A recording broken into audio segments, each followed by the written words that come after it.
안녕하세요. 정보가 세상을 바꾼다 인포뱅크입니다. 이번에 전해드릴 내용은 점점 더 심해가는 미중 무역 분쟁, 미국 추가 관세 및 환율 조작국 지정, 마지막 카드를 내민 중국, 중국 히토륨 무기화 천명, 미국 화웨이 제재 완화 중단입니다.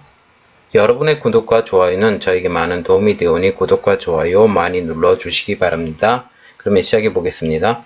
이번 주제는 점점 더 심해지는 미중 무역 분쟁, 미국 추가 관세 및 환율 조작국 지정, 마지막 카드를 내민 중국 히토륨 무기화 천명, 미국 화웨이 제재 완화 중단입니다. 트럼프가 미국 물품에 대해서 추가 관세를 지금 예고를 해놓은 상태예요. 미국 도널드 트럼프 대통령이 9월 1일부터죠. 3천억 달러 규모의 마지막이죠. 이게 3천억 달러 규모의 중국산 제품에 10% 추가 관세를 부과할 것이라고 발표를 했습니다. 트위터에. 그리고 10% 관세는 일시적인 조치이며 나중에 25%까지 올릴 수 있다라고 말을 했습니다. 이것을 통해서 지금 왜 이렇게 했냐면 미중 무역 협상이 일어났었잖아요. 베이징에서 협상을 했는데 아무것도 건지지 못하고 지금 끝나버린 거예요. 그리고 뭐 대두를 더 사준다는 그런 말도 없었고 아무런 성과도 없이 끝나니까, 그리고 중국은 개인적으로도 장기적으로 끌고 나가겠다라고 지금 계획을 세우는 상태예요. 언제까지? 트럼프가 낙선될 때까지, 그때까지 우리가 견뎌보자 라고 해서 계속 끌고 가려고 했던 그런 것입니다. 그렇기 때문에 그런 거에 말려들지 않겠다라고 해서 관세를 더 올리겠다라고 으름장을 놓은 것입니다.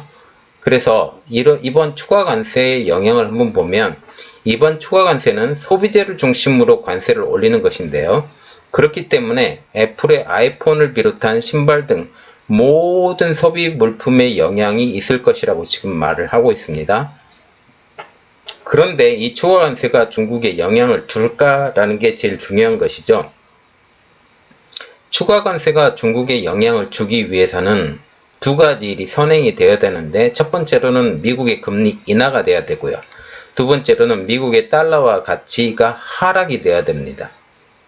이건 다 똑같은 이야기예요. 금리가 인하되면 달러 가치는 당연히 떨어질 수밖에 없어요. 그러면 중국의 위안화 가치가 올라간다는 뜻하고 똑같아요. 이런 것들이 다 한꺼번에 이루어지는데, 근데 가장 큰 문제는 중국의 위안화가 올라가면 뭐 중국의 위안화가 떨어지든 중국의 위안화가 올라가든 우리나라 환율도 그거에 따라서 같이 오르고 내리고 그렇게 해서 문제가 된다라는 거죠. 지금 보면서 어떤 이야기가 나오냐면, 우리나라 원화 가격이 올랐던 게 일본의 수출 규제 때문에 올랐다고 그렇게 말을 하는 사람들이 많아요. 그런데 실제로 우리나라 원화 가격이 달러가 지금 올랐다? 달러의 가치가 올랐다? 그런 것들이 지금 보시면 일본의 수출 규제가 일어났을 때는 전혀 미동도 안 했어요. 미동도 안 했는데, 이번에 여러가지 일련의 일이 지나치고 나서 중국하고 똑같은 방향으로 움직인 것을 우리가 확인할 수 있었습니다. 그거 확인해 주시면 되고요. 그리고 이번에 미국 연준이 기준금리를 0.25% 인하를 했습니다. 7월 31일 날 연준이 기준금리를 0.25% 인하를 했는데요. 이번에 연준의 기준금리 인하의 이유는 지금 경기가 좋은 미국임에도 불구하고 미중 무역 분쟁의 불확실성 때문에 이번에 금리를 인하를 시킨 것입니다. 이 금리 인하에 대해서 반응이 일어났는데요. 트럼프는 소폭 인하로는 충분치 않다. 그리고 시장에서는 어떻게 반응을 했냐면, 예상보다 낮은 인하로 달러화 가치가 올라버렸어요. 더 많이 떨어질 줄 알았는데 그만큼 떨어지지 않았기 때문에 올라버렸어요. 그리고 이게 찔끔찔끔 떨어지면 효과가 없어요. 떨어질 때 한꺼번에 툭 떨어져야 이 효과가 있는데, 찔끔찔끔 이번에 0.25 떨어지고 나중에 또 0.25 떨어지면 한번 경험을 했기 때문에 또 그렇게 경험하면 그 그때 내렸을 때보다 효과가 없을 가능성이 아주 더 농후해집니다. 이제 본론으로 돌아가서, 즉 중국과의 무역전쟁에 대응하기 위해서 턱없이 부족한 기준금리 인하입니다. 시장의 반응을 또 보면 중국의 위안화의 가치가 급작스럽게 하락을 했고, 중국의 위안화가 달러당 7위안으로 가치가 떨어져 버리죠. 그리고 중국의 중앙은행이 7위안 이상으로 가치를 떨어뜨려 버렸기 때문에 이걸 허용하고 용인해 버린 거예요. 용인해 버렸기 때문에 일어나는 반응들이 또 많죠. 자, 그러면 위안화의 가치가 떨어지면 어떻게 될까요? 10%의 관세를 부과하더라도, 만약 부과를 하게 계속 되더라도 위안화의 가치가 떨어져서 그만큼 상쇄를 시켜버리기 때문에 10%의 관세 효과가 없어져 버리게 되는 거죠. 그래서 미국이 이걸 발표를 했어요. 환율 조작국을 지정을 해버렸어요. 중국에. 그래서 미국이 25년 만에 중국을 환율 조작국으로 지정을 했는데요. 즉 무역 갈등이 관세를 넘어 환율 문제로 확대를 됐는데, 이번에 그 금리를 더 떨어뜨렸으면 환율 조작국까지 안 갔을 수 있었는데 덜 떨어뜨렸기 때문에 환율 조작국까지 갔다. 그래서 좀 안타깝다. 그런 생각이 좀 가지게 되는 겁니다. 이렇듯 환율 조작국 지정 이유는 미국 달러화 대비 위안화 가치가 7위안대로 떨어졌던 거고요. 그래서 미국 환율 조작국의 기준이 또 있을 텐데, 첫 번째, 대미 무역 흑자가 200달러 이상, 200억 달러 이상, 그리고 국내 총생산 GDP의 2%를 초과를 해야 되고, 세 번째로는 6개월 이상의 순매수가 있어야 된다는 겁니다. 그리고 이 세 가지 조건이 해당되면 환율 조작국으로 지정이 됩니다. 이렇듯 환율 조작국으로 지정이 되면 1년간의 기간을 가지고 저평가된 위안화 환율을 시정을 촉구를 하고, 개선되지 않으면 미국 기업들의 대중국 투자 제한 및 미국 내 조달 시장 진입 금지가 되는 겁니다. 그리고 세 번째로는 IMF를 통한 압박이 거세지죠.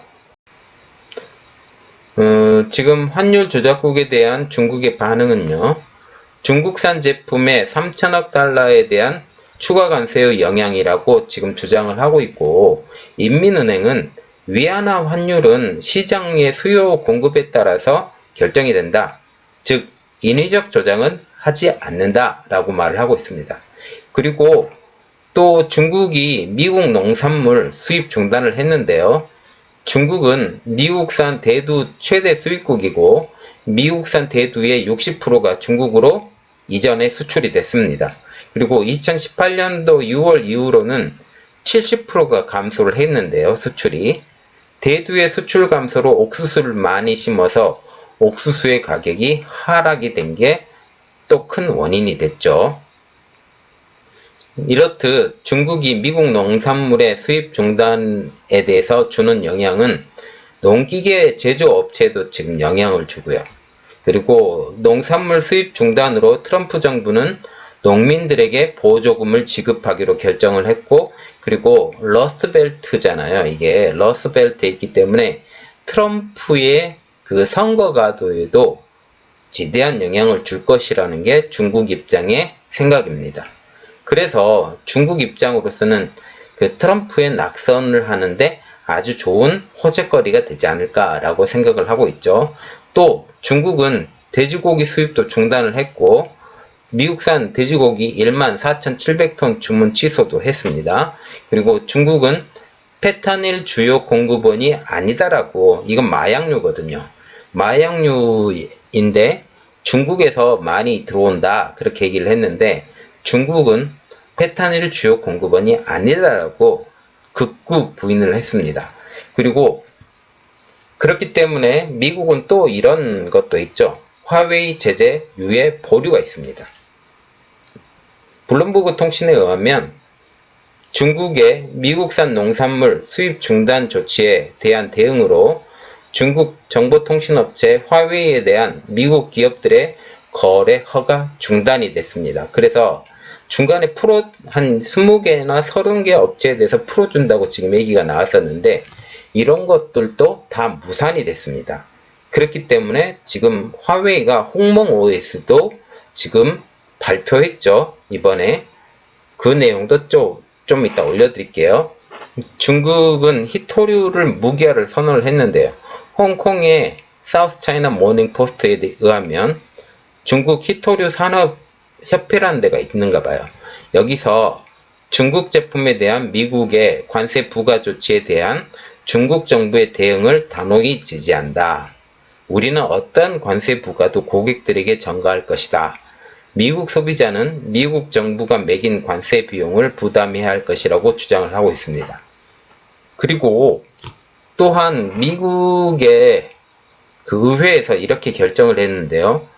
중국 기업이 미국 시장 진입을 규제한 회사가 있습니다.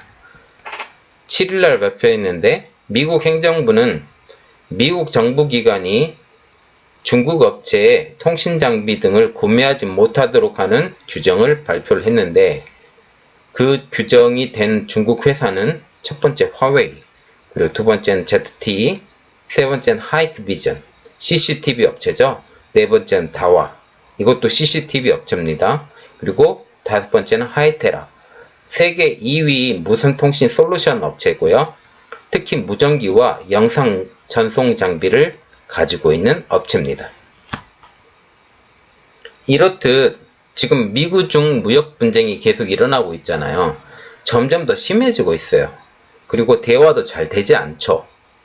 그런데 왜 이렇게 대화가 되지 않을까요? 그것 한번 생각해 보셨어요? 그 대화가 되지 않는 이유는 미중 무역 분쟁을 장기화를 하기 위해서 중국이 결정을 했어요. 즉, 굽히고 싶은 생각이 전혀 없다라는 것입니다. 이것을 통해서 트럼프의 재선을 방해하고 싶어서 하는 게 중국 업체의 생각입니다. 그리고 중국 이외에 트럼프의 재선을 싫어하는 국가도 있었는데요. 첫 번째는 이란, 두 번째 일본, 세 번째는 영국을 제외한 EU. 이렇게 되는 겁니다. 지금 보시면 미중 무역 분쟁은 언제까지 간다? 트럼프의 재선이 되든 안 되든 트럼프가 이게 선거를 할 때까지, 선거 결과가 나올 때까지 이게 됩니다. 그리고 트럼프가 만약 재선이 된다면 다시는 이런 대화는 없을 것이라고 지금 트럼프가 얘기를 하고 있는데, 지금 중국이 획기적으로 그런 마음을 바꾸지 않는다면 이거는 영원히 해결되지 않습니다. 제가 보기에는 중국은 내년 선거까지 기다리고 있고, 또 이란도 이렇게 발표했어요. 유럽의 업체들이 우리를 도와주면 우리가 내년에 선거 때까지 견딜 수 있다 라고 말을 했어요. 이런 것들처럼 생각하고, 일본이 또 트럼프가 바뀌기를 원하는 마음이 있는 걸로 제가 판단을 하고 있는데, 그 이유가 뭐냐면 원래는 아베가 이랬어요. 트럼프가 대통령이 됐을 때 트럼프의 당선에 대해서 전혀 고려를 하지 않았어요.